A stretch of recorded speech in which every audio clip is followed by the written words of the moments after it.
നമസ്കാരം. മലയാളി വാർത്തയിലേക്ക് സ്വാഗതം. തമിഴ്നാട്ടിൽ തെരഞ്ഞെടുപ്പിൽ ആർക്കും ഭൂരിപക്ഷം കിട്ടാത്തതിനെ തുടർന്നുണ്ടായ പ്രതിസന്ധി, ആ രാഷ്ട്രീയ പ്രതിസന്ധി ഇപ്പോൾ ഏതാണ്ട് അവസാനിക്കുകയാണ്.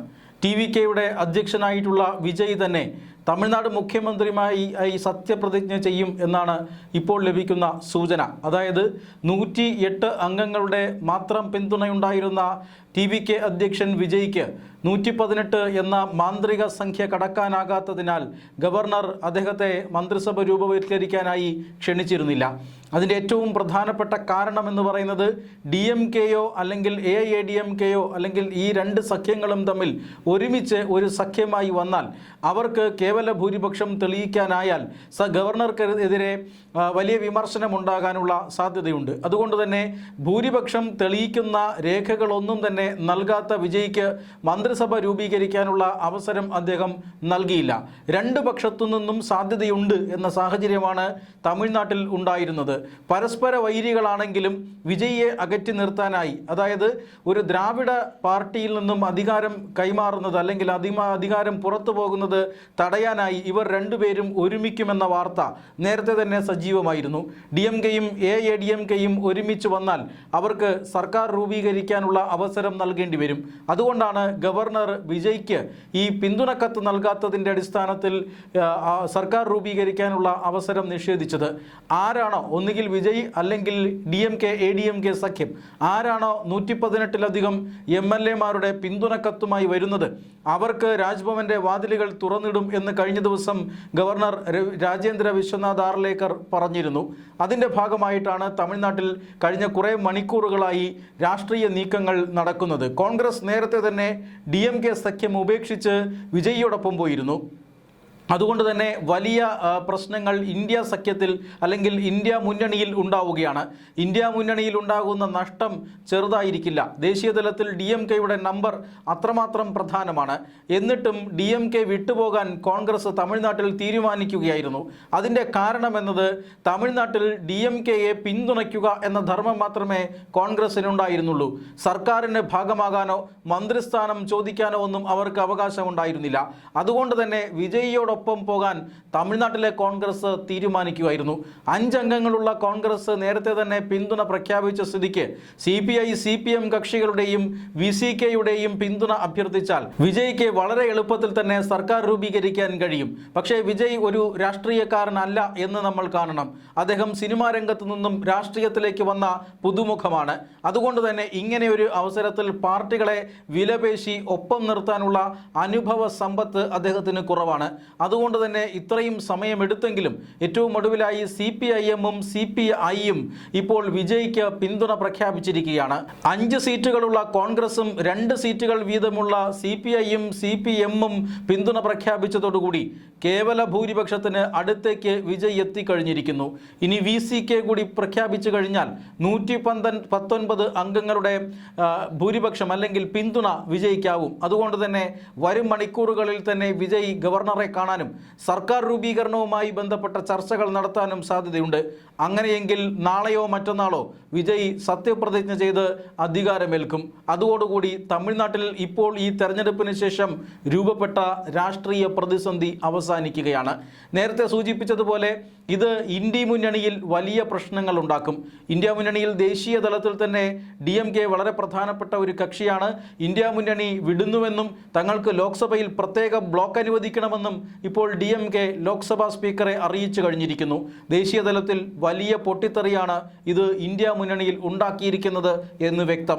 മാത്രമല്ല, ബംഗാളിൽ മമതാ ബാനർജി പരാജയപ്പെട്ടതോടുകൂടി തൃണമൂൽ കോൺഗ്രസും ഇന്ത്യ മുന്നണി വിടാനുള്ള എല്ലാ സാധ്യതയുമുണ്ട്.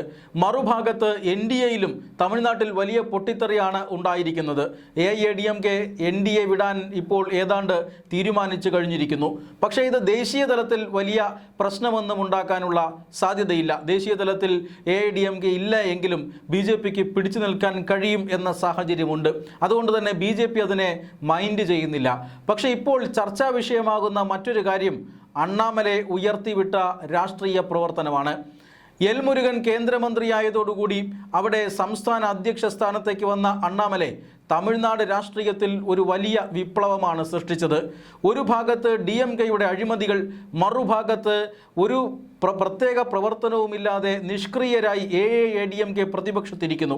ഇതിനിടയിൽ ചുറുചുറുക്കോടുകൂടി ജനങ്ങളെ സർക്കാരിനെതിരെ ഇറക്കിവിട്ട് വലിയ രീതിയിലുള്ള ജനവികാരം സർക്കാരിനെതിരെ രൂപീകരിക്കാൻ അന്ന് അണ്ണാമലയ്ക്ക് കഴിഞ്ഞിരുന്നു.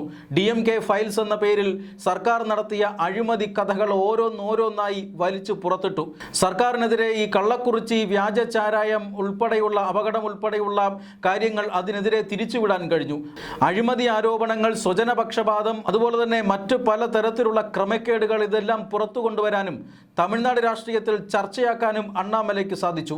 വെറും 2.5% മാത്രം വോട്ടിംഗ് വിഹിതമുണ്ടായിരുന്ന BJPയെ കഴിഞ്ഞ ലോക്സഭാ തെരഞ്ഞെടുപ്പിൽ 11% അണ്ണാമലയെ ഉയർത്തി. സീറ്റുകളൊന്നും കിട്ടിയില്ലെങ്കിലും 11% എന്ന ഒരു സേഫ് സോണിലേക്ക് BJPയെ എത്തിക്കാൻ അണ്ണാമലയ്ക്ക് സാധിച്ചു. അവിടെ നിന്ന് ഇനിയും പ്രവർത്തിക്കാൻ അണ്ണാമലയ്ക്ക് അവസരം നൽകിയിരുന്നുവെങ്കിൽ തീർച്ചയായും ഇപ്പോൾ മറ്റൊരു ശക്തിയായി മാറുമായിരുന്നു BJP. ഒരു 5 സീറ്റുകളെങ്കിലും BJPക്ക് തമിഴ്നാട്ടിൽ ഉണ്ടായിരുന്നെങ്കിൽ ഇത്തവണ TVKയ്ക്കൊപ്പം തന്നെ സ്റ്റാറായി മാറാൻ BJPക്ക് സാധിക്കുമായിരുന്നു. മാത്രമല്ല, അണ്ണാമലയെ തമിഴ്നാട്ടിലുണ്ടായിരുന്നുവെങ്കിൽ, അല്ലെങ്കിൽ അണ്ണാമലയുടെ ആ പ്രവർത്തന ശൈലി NDA പിന്തുടർന്നു പോയിരുന്നുവെങ്കിൽ തീർച്ചയായും വിജയിലേക്ക് ഇത്രയധികം യുവാക്കളുടെ ഒഴുക്കുണ്ടാകില്ലായിരുന്നു. ജെൻസിയുടെ പിന്തുണ ഏറെയുള്ള അണ്ണാമലെ തമിഴ്നാട്ടിൽ വലിയ രാഷ്ട്രീയ ചലനങ്ങളാണ് സൃഷ്ടിച്ചിരുന്നത്. ആ ചലനങ്ങൾ എത്രയും വേഗം നിലച്ചതോടുകൂടിയാണ് വിജയിലേക്ക് ചില വോട്ടർമാർ ഒഴുകിയത് എന്ന് വ്യക്തമായി നമുക്ക് കാണാൻ സാധിക്കും. ആ ഒരു ഗ്യാപ്പാണ് വിജയ് മുതലെടുത്തത് എന്നും സാധിക്കും. വിജയ്ക്കൊപ്പമൊന്നും എത്തിയില്ലെങ്കിലും വെറുമൊരു 5 സീറ്റ് തമിഴ്നാട്ടിൽ ഉണ്ടായിരുന്നുവെങ്കിൽ BJP വളരെ പ്രധാനപ്പെട്ട ഒരു രാഷ്ട്രീയ പാർട്ടിയായി മാറിയേനെ. ഇപ്പോൾ അവിടെ അമിത്ഷായുടെ തന്ത്രങ്ങളാണ് പൊളിഞ്ഞുപോയത്. അതായത് അണ്ണാമലെ അവിടെ തുടർന്നു കഴിഞ്ഞാൽ അണ്ണാമലയുടെ ഒരു രാഷ്ട്രീയം അനുസരിച്ച് ഇവിടെ ഒരു മുന്നണി ഉണ്ടാക്കേണ്ടതിൻ്റെ ആവശ്യം BJPക്ക് ഇല്ല. മുന്നണി ഉണ്ടാക്കി AIADMKയെ പിന്തുണയ്ക്കുക മാത്രം ചെയ്യുക, AIADMKയ്ക്ക് കേന്ദ്ര ഭരണകൂടത്തിൻ്റെ എല്ലാ ആനുകൂല്യങ്ങളും നൽകുക. മറിച്ച് AIADMK അധികാരത്തിൽ വന്നാൽ ഒരു മന്ത്രിസ്ഥാനം പോലും BJPക്ക് നൽകില്ല. അങ്ങനെ എന്തിനാണ് നമ്മളിവിടെ ഒരു മുന്നണി സംവിധാനം ഉണ്ടാക്കുന്നത്? മറ്റു പാർട്ടികളെ ഒപ്പം ചേർത്തുകൊണ്ട് മറ്റൊരു മുന്നണി ഉണ്ടാക്കുകയാണ് തമിഴ്നാട്ടിൽ BJP ചെയ്യേണ്ടത്. തമിഴ്നാട്ടിൽ സ്വന്തം നിലയ്ക്ക് BJP വഴി വെട്ടിത്തെളിക്കണം എന്ന ഒരു അഭിപ്രായക്കാരനായിരുന്നു അണ്ണാമലെ. പ്രധാനമന്ത്രി നരേന്ദ്രമോദിയും ഈ അണ്ണാമലയുടെ ആശയത്തിന് പിന്തുണ നൽകി. പക്ഷേ അമിത്ഷാ അതിനെതിരായിരുന്നു. ഏതു വിധേനയും മുന്നണി കെട്ടിപ്പടക്കുക. ആ AIADMK അധികാരത്തിൽ വന്നു കഴിഞ്ഞാൽ BJP തമിഴ്നാട്ടിലും അധികാരത്തിൻ്റെ ഭാഗമാണ് എന്ന് പറയാൻ കഴിയും. അതുകൊണ്ട് തന്നെ ആ രീതിയിലേക്ക് ഉടൻ തന്നെ മുന്നണിയെ വളർത്തുക എന്നാണ് അമിത്ഷാ കണക്ക് കൂട്ടിയത്. BJP അണ്ണാമലയെ തമിഴ്നാട് സംസ്ഥാന പ്രസിഡന്റ് എന്ന സ്ഥാനത്ത് നിന്ന് മാറ്റിയാൽ അണ്ണാമലെ അരയും തലയും മുറക്കി രംഗത്തിറങ്ങുമെന്ന് അമിത്ഷാ വിചാരിച്ചു. പക്ഷേ അത് നടന്നില്ല. സ്വന്തം ശവക്കുഴി തോണ്ടുകയായിരുന്നു AIADMKയുടെ നേതാക്കന്മാർ ചെയ്തത്. BJPയുടെ എല്ലാ മണ്ഡലങ്ങളിലും അവർ കാലുവാരി. മാത്രമല്ല, BJPക്ക് ഒരു പ്രയോജനവും ആ മുന്നണി സംവിധാനം കൊണ്ടുണ്ടായില്ല. BJPക്ക് മാത്രമല്ല, AIADMK സ്വയം 3ാം സ്ഥാനത്തേക്ക് പോകാനും അത് കാരണമായി. അതുകൊണ്ട് തന്നെ AIADMKയും എടപ്പാടി പളനിസ്വാമിയെയും പനീർസെൽവത്തിനെയും ഒക്കെ വിശ്വസിച്ച അമിത്ഷായുടെ പദ്ധതി പൊളിഞ്ഞു പാളീസായി എന്ന കാര്യത്തിൽ തർക്കമുണ്ടായില്ല. ഈ അണ്ണാമലെ ആയിരുന്നു ഇപ്പോൾ സംസ്ഥാന പ്രസിഡന്റെങ്കിൽ തീർച്ചയായും തമിഴ്നാട്ടിൽ ചെറിയൊരു തരംഗമെങ്കിലും ഈ തെരഞ്ഞെടുപ്പിൽ സൃഷ്ടിക്കാൻ അദ്ദേഹത്തിന് കഴിയുമായിരുന്നു. അദ്ദേഹത്തിൻ്റെ രാഷ്ട്രീയമായിരുന്നു തമിഴ്നാട്ടിൽ ശരി എന്നിപ്പോൾ ഈ തെരഞ്ഞെടുപ്പ് ഫലം തെളിയിക്കുകയാണ്. BJPക്ക് കേവലം 1 സീറ്റ് മാത്രമാണ് കിട്ടിയത്.